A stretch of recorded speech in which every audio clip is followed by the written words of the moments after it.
good to go, Mike. All right, we'll call the meeting of the Autonomy Region Conservation Authority for May 19th to order at 5 p.m. We respectfully acknowledge that we are on the treaty and traditional territory of the Mississauga and Anishinaabe. We offer our gratitude to First Peoples for their care for and teachings about our earth and our relations. May we honor those teachings. We have a couple regrets this evening. Director Huntley and Director War. Moving on, can we get an approval of the agenda? There'll be an amendment to tonight's agenda, removing our closed session for this evening's meeting. Moved by Diane, second by Sherry. All those in favor of that amendment, that is carried. Is there any disclosure of conflict of interest? No. Seeing none, if there is any at any time, please reach out. And at this time, we are going to have a delegation.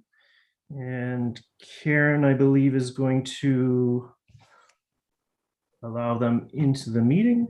They will be representatives of the Baxter Creek Watershed Alliance.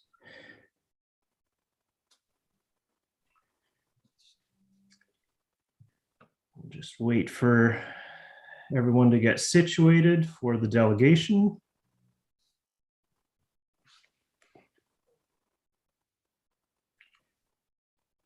Ron, if you're able to turn on your camera. There we go. Increase my screen size so I can see everyone. Ron, I believe you're going to lead the delegation. If you'd like to introduce your group and the members that are with us, and go ahead and give us your presentation.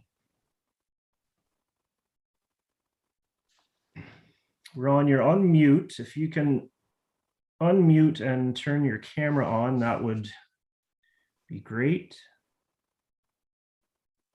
There we go. The floor is yours. There you go. Thank you very much for actually making time for us this evening. I will just bring up the PowerPoint in a moment, but to introduce myself, I'm currently the chair of the Baxter Creek Watershed Alliance and of the Old Millbrook Dale Lands Association. I actually am here in a kind of dual capacity this evening, both as chair of those organizations and also as past chair and kind of committee member for Kawartha Land Trust. Unfortunately, Don Kincaid isn't able to be with us here this evening, but I am kind of here speaking on his behalf. So now I would turn it over to Jane, who's actually one of the drivers for starting the Baxter Creek Watershed Alliance. Oh, thank you for inviting us to this important introduction to this community association, which I think all of you should become quite interested in. And I hope you would go and visit the website, which is in one of the slides, the Baxter Creek Watershed Alliance.org, for some more information, and reach out to us for any other questions you have. And I think Orca could play an important role in this whole presentation. Graham. Yeah, my name's Graham Whitelaw, and I'm a director of the Baxter Creek Watershed Alliance. I am an associate professor at Queen's University and teach in the School of Environmental Studies and School of Urban and Regional Planning. I'm really looking forward to answering any questions you might have and possible follow-on work from this. So thank you very much for having us. Great, thanks, Graham. So I'm going to be the presenter through the slides and just more or less touch on the highlights of the slides. Some of them I actually may suggest that if you have questions, Graham and Dane are also available then after to speak to them. And of course, the other thing is that I understand you'll all get a copy of the presentation after, so we probably do not have to go through word by word by word. So I will just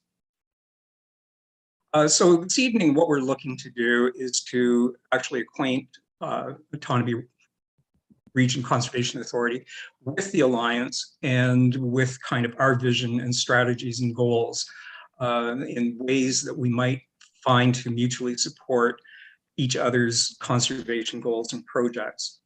All of this actually, it was generated out of a desire to try and help protect kind of one of the last available pieces of public land that will be coming up for sale through Infrastructure Ontario, the old Millbrook Dale lands in Millbrook.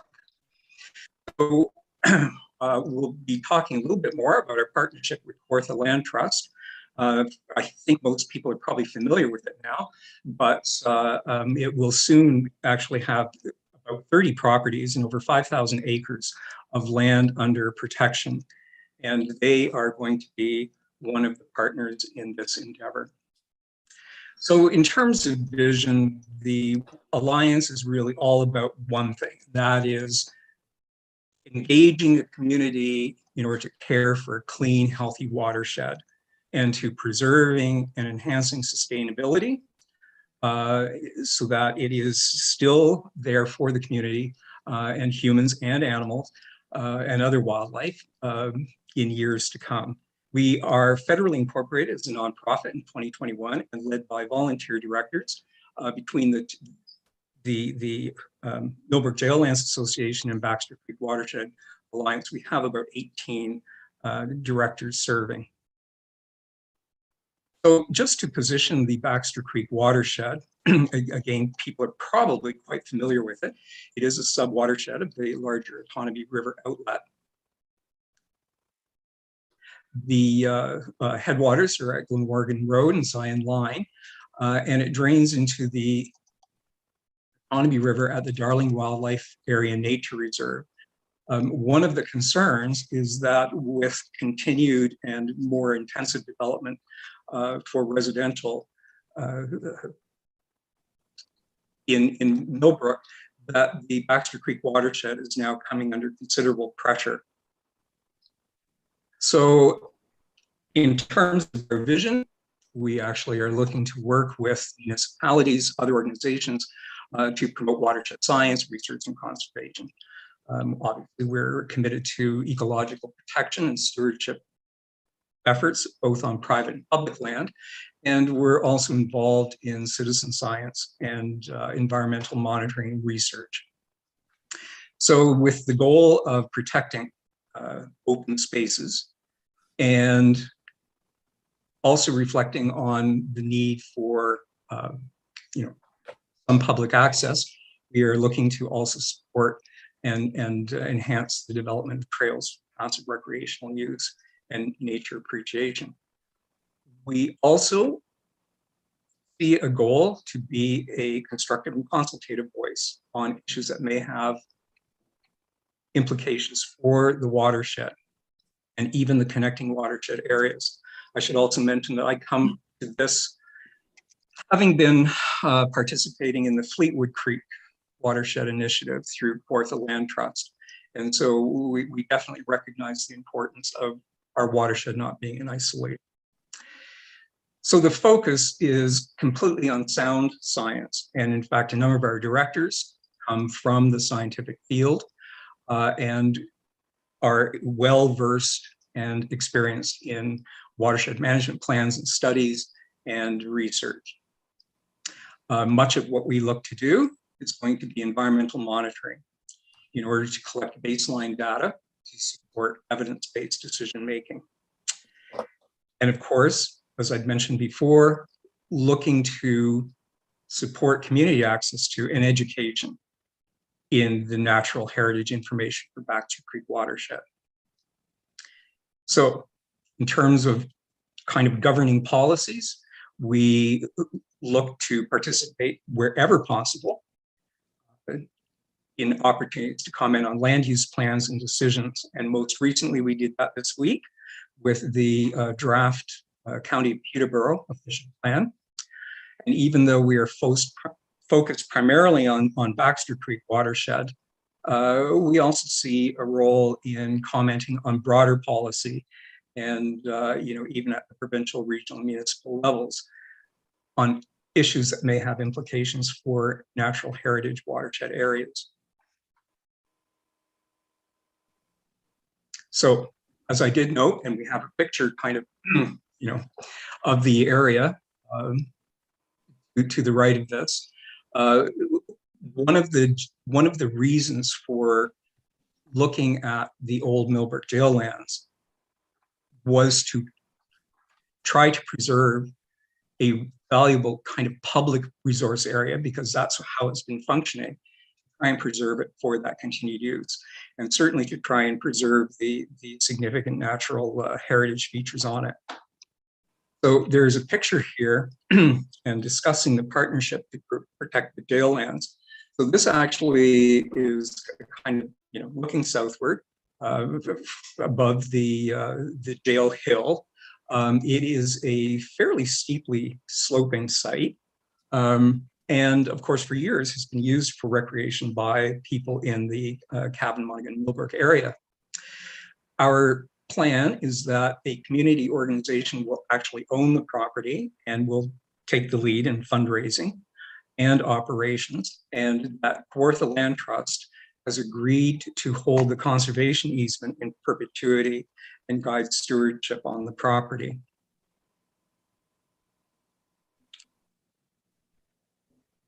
For anybody who's familiar with Millbrook and the old jail lands, it's blocked out here in the heavy black line. It is in many ways a very dense and complex site. So the large red area here is source water protection. The green area up through here is significant woodlands and natural linkage area. And we actually have kind of an area through here that are identified as hazard lands. So in fact, what sometimes appears to people as kind of being like a large open site or development, it is fairly complex and complicated. And about 76 acres of the 105 acre property really do have some significant natural features on them.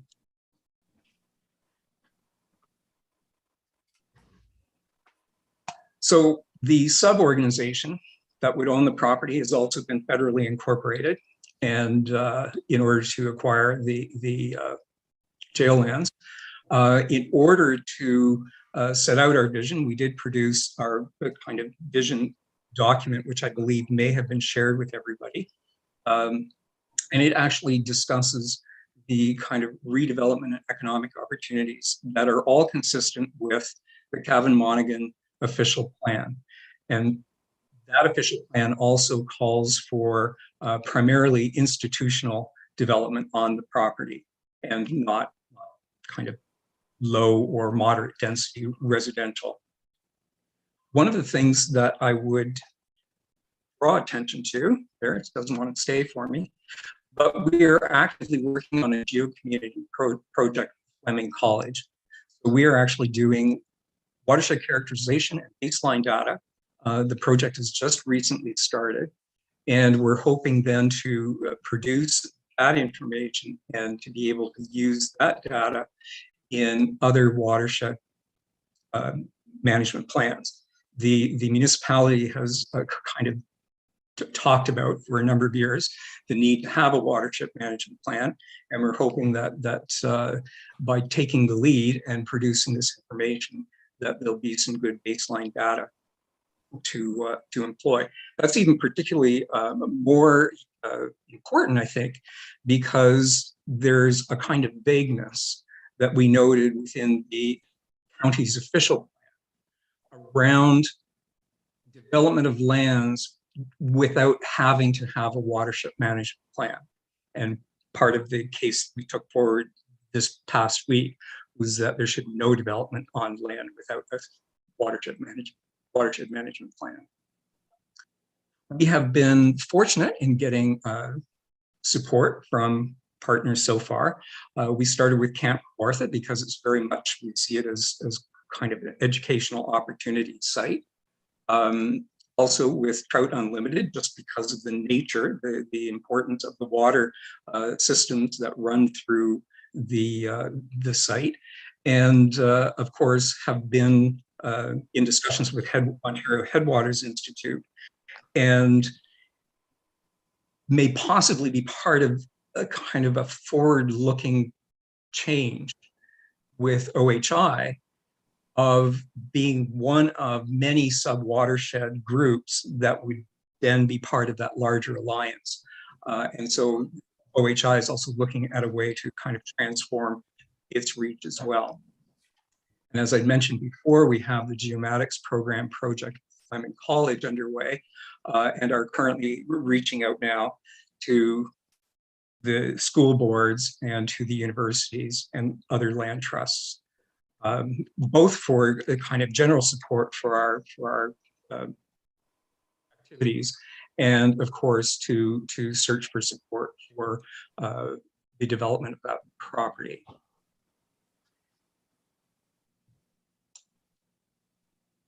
So I guess in looking ahead to working together, BCWA hopes to have our baseline geomatics work reflected in watershed management plan. And we're hoping to have support to be an active participant in developing that plan, so that we are there with a seat at the table to try and promote sustainable development of that site. And in fact, of areas generally within the Cavan, Millbrook, Monaghan area. We would very much look forward to and appreciate the opportunity to work with ORCA to explore other ideas, any ideas about how we're able to assist and participate in the authorities' work in Baxter Creek watershed area, and how we can then put some of our resources to work to further ORCA's aims as well. And then a simple request. Again, we're coming to organizations requesting possible letter of support that might indicate support for our values of a conservation-based land use plan for the Millbrook shale lands, and that would be consistent with the owning of the property from Cavan Monaghan's own official plan. So in a nutshell, that is it. As I said, we have Graham, who actually is here to probably talk to the Fleming program or to some of the other kind of like more specific science-based objectives we have. And of course, Jane, with her long experience in fighting for healthy water in Cavan Monaghan area, are definitely here to answer questions as well. Thank you very much. That's great. Thank you, Ron, for that presentation, and Jane and Graham. Open this up to directors. Are there any questions or comments? Let me just see here. Joe, I see you've got your hand up there. Thank you very much, Mr. Chair. To one of the delegates, I don't know who wants to answer this, but is the Millbrook jail lands contained within the Baxter Creek watershed? Yes. It is? Okay. The irony of this presentation, ladies and gentlemen, is that later today or later tonight in our agenda, we are going to be getting an update on some floodplain mapping that ORCA is undertaking among several creeks, and one of them is Baxter Creek. So I don't know how your plan and vision for Baxter Creek watershed fits within the floodplain mapping exercise that the ORCA is currently doing, but it would be an interesting comparison to see just exactly where similarities exist and maybe where information can be shared. Graham, do you have thoughts on that? Yeah, I think it'd be very interesting to get that information, and we can bring it into the information that we're bringing together for the Baxter Creek, and we'd be happy to share all of the information, especially from the work that we're doing with the Fleming College. program and the 2 students we have working on our geomatics project. So maybe we can do some information sharing. I think it would be really helpful. That's great. Thank you. Is there any other comments or questions from the board? Carl? Yes, thank you, Mr. Chair. Yesterday at the official public meeting, somebody by the name of Nancy Jack had a presentation. Is Nancy part of your organization?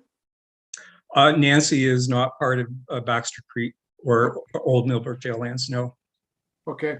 She brought to the attention the fact that Cavan Monaghan have decided to go with their own official plan versus going with the county, and she expressed some concerns. I was just curious. Thank you. Okay. I can share with you the comment that we had made to the county. In fact, that because of the complexity of the piece of property and because of the lack of detail and definition that was in the draft official plan, that our preference would be that Cavan Monaghan remain responsible for actually defining, determining the use and creating a sustainable development plan for this site. Okay, thank you. Thank you. Joe? Thank you again, Mr. Chair. Has the delegation made this presentation to the Township of Cavan Monaghan Council? Yes, we have.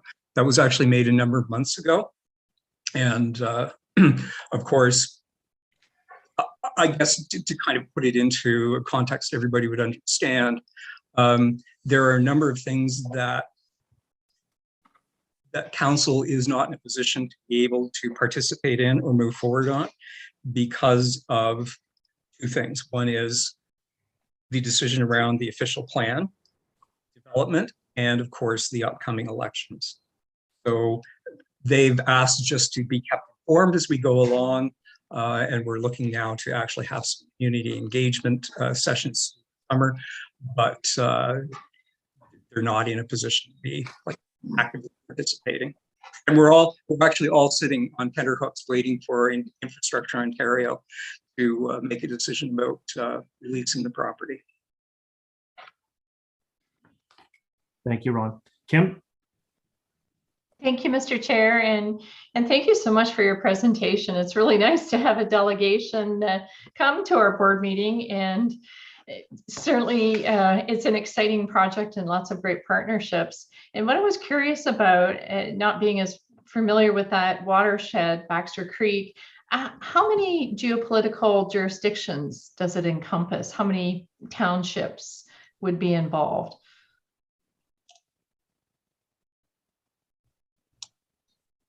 I believe it's primarily Cavan Monaghan.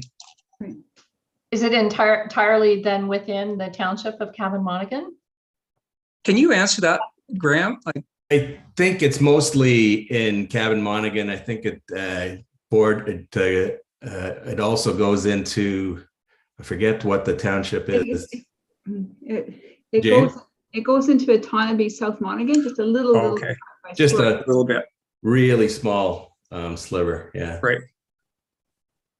Okay, thank you for that. Thanks. Thanks, Kim. Tracy, I have you next. Thank you. Bear with me, working off a phone here. Thank you to all of you coming tonight and doing this delegation. And I know all of you personally, and I know that you have a lot of passion and you get things done. I was wondering, do you have any vision of what you're looking at in the future with this support and where you want to go with the project? I'll speak to that. Yeah, actually, go ahead, Jane.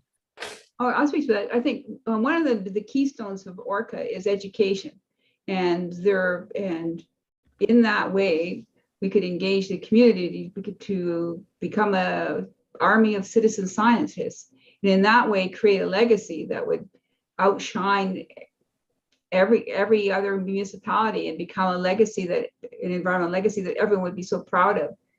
And I think that's what the role of ORCA could be, to help. Right. Thank you, Jane. Carl, I see your hand there again. Yes, thank you. And there's a lot of valuable information. You've obviously done a lot of work on this project, and it sounds very, very good. Having had little experience with this before tonight, I would have difficulty supporting what you're asking for tonight, but certainly I would be interested in maybe referring the request to staff at ORCA, or Autonomy Conservation, and asking them to review it in detail and maybe report back to the board with an appropriate recommendation. That would be my thoughts. I don't know what other members of council or board feel, but I'd be hard pressed to support what you're asking for tonight.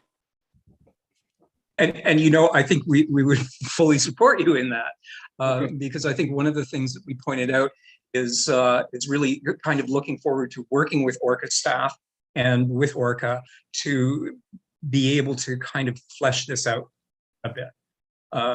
Because even at this point, it's pretty one-sided. We're just bringing some information, but I don't think that really has been kind of fully explored. So the idea tonight was to kind of introduce what might actually be kind of a goal, but absolutely recognizing that there's a whole process that we should be participating in. Great. Thank you, Carl. Joe, you have your hand again? Yes, thank you, Mr. Chair. Yeah, I completely agree with Director Moher. There's not enough information here for me to know whether it's something that I should support or not. I certainly encourage your organization to share information with ORCA as they're reviewing this Baxter Creek floodplain mapping. As far as lands within the township and what's the appropriate designation for that and future for that, I don't want to wade into that at this point in time. I don't know what the township's plans are for it. And I don't think it's appropriate for this board to try to make decisions and influence the township in that direction, particularly because the township has a representative on this board, but unfortunately he's not here tonight. So I would be much more comfortable just simply receiving the delegation and deferring the request to staff for more information. And Mr. Chair, if you'd like, I would certainly put that in the form of a motion right now. Thank you, Joe. Is there a final call for comments or questions before we go ahead with that request from Joe? Perfect. So I have to receive the delegation for information and refer to staff for future discussion. Does that suit yourself, Joe? And do we have a seconder? Perhaps Carl would like to second that. Excellent. Any discussion on that motion? Perfect. Can we vote on the motion? All in favor? That's great. That's passed. Thank you, Ron, Jane, and Graham for coming to give us this information, and I'm sure we'll be in touch. Jane, thank you. Very much. Appreciate it. Bye. Have a good evening. Right, thank you. All right, on to next item on the agenda is the approval of our minutes from the April 21st, 2022 meetings. Can we have a motion to approve those minutes? Gary, approve. Seconder. Tracy, any discussion on the minutes? All those in favor of accepting the minutes? Carried. Any business arising from those minutes? Seeing none, we'll move on to reports for approval. Our first report this evening is report 2022-039, adoption of updated floodplain mapping. And I'll turn this over to Dan to speak on this report. Thank you, Mr. Chair. On our journey of wrapping up our floodplain mapping work, this next batch of 4 is now completed, now has engineered stamps on them, and we're bringing them to the board to endorse. Once endorsed, they will be our official record or version on file in our office, and the ones we'll base our permitting decisions on, and they'll be included in the official plan for the county of Peterborough, or we will ask them to be included. The county plan already has the drafts of these. With this group, we've got a few more left to do, and they're projects that are in the boundaries of the city of Peterborough. We'll get to that batch next. Any questions, Mr. Chair? Any questions from our board for Dan on this report? Joe? Thank you, Mr. Just a comment, Dan. I were you surprised, as surprised as I was when you looked at the PIC user pie chart and saw that most of the interest came from outside of Peterborough County? Well, there's a lot of residents, or property owners in Peterborough County that live outside of Peterborough County, especially around the lakes. And in the earlier batch, we did the shorelines of the Kawartha Lakes, North Shore of Rice Lake, and some of those water bodies, I think, have a high proportion of other county residents. So I think that explains it, but the number looks really does look a little different, doesn't it? Yeah. Thank you, Joe. Carl? Yes, I just wanted to comment.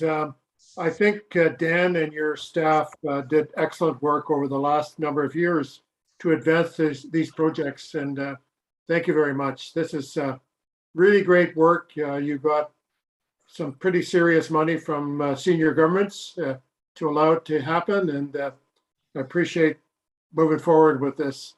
Should make the planning process a lot easier going forward. Thank you. Thank you. Thanks, Carl. Any other comments or questions from the board? Okay. We have a motion to, are we receiving this report? Is that how we're? Receiving and approving the versions that are in it. Yeah. Motions to receive and approve. Diane, Kim second. Any other discussion on the report? All those in favor? And that's carried. Thank you. Moving on to report 2022-040, proposed amendments to the purchasing policy. And Denise, I believe you're going to speak to this. Yes, through you, Mr. Chair. So one of the things I really like about the changes to this purchasing policy is actually encouraging people to look at the environmental sustainability of the products and services that we purchase. So we've added a clause in there that if the products are fairly reasonably priced, even if the green sustainable product is a little bit more expensive, we'll go with the sustainable green product or service. So that's the major change to this. The other major change to the policy is just increasing the thresholds for management and board approval. Those are basically it. Are there any questions about the amendments? Kim, I see your hand there. And thank you, Mr. Chair. And I really appreciate this report, and I'm happy to move it when the time comes. And I was just wondering, Denise, the social procurement aspect of this, and it's so great to align with our climate change plan. Right now, do you find procurement is predominantly within the watershed? Is it going to be a challenge to procure within watershed? We've always striven to purchase within the watershed. That's usually the first thing that we look at. So as far as green sustainable products, I guess it remains to be seen. I don't know. We haven't really. I'm sure that people have been paying attention to it, but it's never actually been recorded or anything like that. So I really hope so. I think so. We're an environmentally friendly watershed, so. Yeah, I wouldn't have been surprised that your staff are already focused that way, but yeah, I was just curious. Yep. Well, hopefully the purchases will be reflected in the climate change implementation strategy report. That's great. Thank you. Thank you, Mr. Chair. Thank you, Kim. Joe? Thank you, Mr. Chair. Dan, I just wanted to check on that. The, the Municipal Act expressly forbids municipalities from favoring local vendors. Buy local is a great concept and we'd all like to support it. But when it comes to municipalities buying goods and services, we can't do that. So does that same limit apply to conservation authorities? There's nothing in the Conservation Authorities Act, and the policy position of the authority has been for a long time to buy local. But there's nothing, I don't think there's, unless there's broader interprovincial trade policies and agreements and the like, I don't think there's anything binding on us as there is under the Municipal Act. Good. Thank you. So having said that, it's a matter of policy, not a matter of legislation. Is that a position the board continues to want to maintain? Or is the time come to take that away? Maybe that's in the next one, we'll see, but that's what it is today. All right. Any other comments or discussion on the report? Dan, I guess I have, or Denise, I have a question regarding the public tender, the RFP going from 25 to 40. What would be, I guess, what's the ask in that? I know our municipality, anything competitive has to go, anything above 25,000 has to go to a competitive process. So I guess just the logistics on that request. Denise? Are you gonna answer that, Denise? I was chatting away with my mute button on. Sorry about that. So it's been $25,000. I feel like since I've been there since 1998. So we just thought it would be, you know, with inflation and everything, to increase it to the 40,000. We still have to get 3 written quotes for anything up to that limit. So that it was just simply that it has not even been looked at in a couple of decades, probably. Okay. Any other comments or discussion on this report? Any interest in moving this report? Kim expressed it. Kim will move it. I see Sherry's hand to second the approving the report. So all those in favor? And that would be carried. Thank you, Denise. Next report, 2022-041, amendment of policy 3211 to reflect the changes to the Ontario Building Code. And Daniel are going to speak to this report. Yes, thanks. So our current policy framework for permitting basically says if a structure, an ancillary structure, does not require a building permit, it would not require an ORCA permit. And we used to issue what's called a letter of authorization. It looks at the requirements of the regulation, but it doesn't technically issue a formal permit. It's a letter of authorization. And a letter of authorization is issued without fee. So our permitting regime was tied to the building code regime and is tied to the building code regime. The building code regime has been amended in that 10 meters squared has been increased to 15 meters squared. All the other requirements of auxiliary building, the like, remain the same. It's just the size has gotten bigger. So to stay in step with the building code, we're proposing to amend our policy manual that a structure that meets that definition at 15 meters squared would not require a full ORCA permit, would not require a fee to be paid, but would receive what's called a letter of authorization, or in the new tracking system, it's called a streamlining permit. And basically it's a letter confirming the regulatory requirements have been met, and the landowner has that as a comfort letter.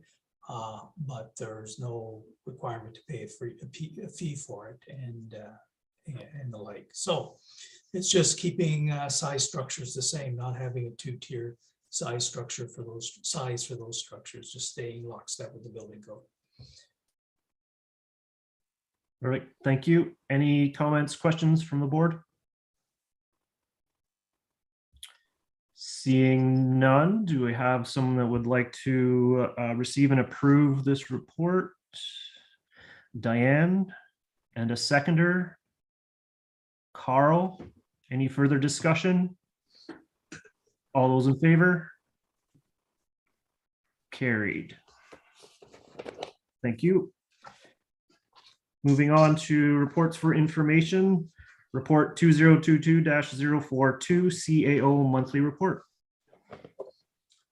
Dan, do you have anything to speak to it or just ask for questions? I could take questions on this in the open forum. I'll report back to the board on the ministry's workshop on program and service inventories. Great. Any questions for Dan for his CAO monthly report? Can we get a motion to receive and approve? Motion to receive is Andy. A second. Diane. Any more? Oh, Joe, I see your hand there. Is that? Sorry, you can speak. It can speak to the motion. Question to Dan: how many more monthly reports are we going to get from Dan Mariner? One more. Okay, thank you. Then you're going to get a lifetime report. Does anyone want to get a comment in this second last report? All right, all those in favor of accepting? Carried. Correspondence and media coverage. We have no correspondence. Some media highlights in there. We have to, sorry, Dan, are we accepting? Accepting for information. Media? Right. Can we get a motion to, or is there any discussion, sorry, on the media highlights at all? And I'll entertain a motion to accept. Diane's going good. Gary will second that. Any other comments or discussion? All those in favor of accepting? Carried. Thank you. Mr. Chair, if I'm just going to mention, if any board members haven't seen the media film about Hope's Mill, it's well worth watching. I'd encourage them to do that. Thank you, Joe. And on to open forum. Dan, you have a report here. Sure. Thank you. So right around the last meeting, we were invited to a workshop, a webinar workshop held by staff of Ministry of the Environment, Conservation and Parks. And we were asked to invite the full boards to attend. I know Andy and Kim were in attendance. The ministry went through a series of questions, or sorry, a series of observations they have made through reviewing all 36 program and service inventories from all 36 conservation authorities. And then subsequent to that, I had asked for a one-off review of ORCA's, or to find out their observations of ORCA's report. So I'd like to share with you what I heard about ORCA's in the context of the bigger crew. So first comment is ORCA's was one of the better ones. They made their observations around 6 criteria. The first criteria was around how clear it was in the information provided to understand how an authority was costing out the programs and services. We were to give a 5-year average. We chose to give a 5-year average, the budget number from this year, and a forecasted number. And we provided probably more information than most, but we did it in 2 tables, and their comment to us was it's a little hard to move between the tables. So I guess I will consolidate that all into one table next time around. But our content was good. It was the numbers required by the regulations were provided. We provided 2 other pictures of what might be a better cost. We explained why, and those are all the requirements. So we got a passing grade on that. The second one was misclassification of some of the category 2 and 3 programs and services and being misclassified as a category 1. One of the common examples was benthic surveys, which is the surveys of little water critters at the bottom of streams that we do every spring. Some CAs chose to try to represent that as a category 1. It's not listed in the regulations. We chose to treat it as a local water monitoring thing and listed as a category 3, and we were correct. So through our whole inventory, we correctly categorized our programs and services throughout. So there is no we are completely compliant. The third question they raised or observation was some CAs chose to say that certain programs and services were covered in 2 and 3 or 1 and 3, and so multiple categories, and you got to pick a lane. You can't split it between a number. So we never did any of that. We were completely compliant. There's no concerns with our submission. There was a requirement that all our category 2 programs and services, which is the programs and service, the municipal programs and services we deliver on behalf of the municipalities. There was a criticism that there was a requirement to actually identify or list the agreements, their vintage, and the name of the municipalities, and we correctly did that. So we were completely compliant. There's no concerns. The next one was we needed to indicate our intention to enter into cost apportioning agreements for category 3 programs and services. And we're a bit off base on that one. Our chart is clear. They are appropriately listed as category 3 on each line item, a row item, but they were looking for a clear statement in the inventory up front somewhere in the document. We actually did that in our board report. We did not transpose that paragraph into the inventory report. So, but all the content is correctly laid out. It's just not highlighted with one big bold paragraph. That's will be remedied in the next version, and it's being remedied now as I meet with municipalities. And then the last one is what's called the general activities. At the time that this inventory was due, corporate administration was identified as being separate from the category A, B, and C. It was a separate thing, but it would be covered by levy. We characterize it as category A, mandatory levy. The regs have come out since that time, and there's new language. It's called a general activity or general program, a general expense to cover the base cost of running an authority. We just have to change category 1 to general expense. It's a nomenclature thing, but in terms of line item or creating line items to denote that and quantify that, we've done that all correctly. We just labeled it wrong. So I think on the content, in alignment with the regulations, we're pretty good. On the clarity of language, we've got a few little things we can improve upon. But we will close with the notion that we are one of the better ones. So that was the report back, Mr. Chair. Thank you, Dan. Any comments or questions to Dan on that verbal report? All right. Thank you. Any directors have anything else to add to our open forum this evening? Seeing none. Carl, did I hear you? Yep, just wondering if there's any progress on the recruitment. You're an open I don't know. You're in open session though. Okay. Okay.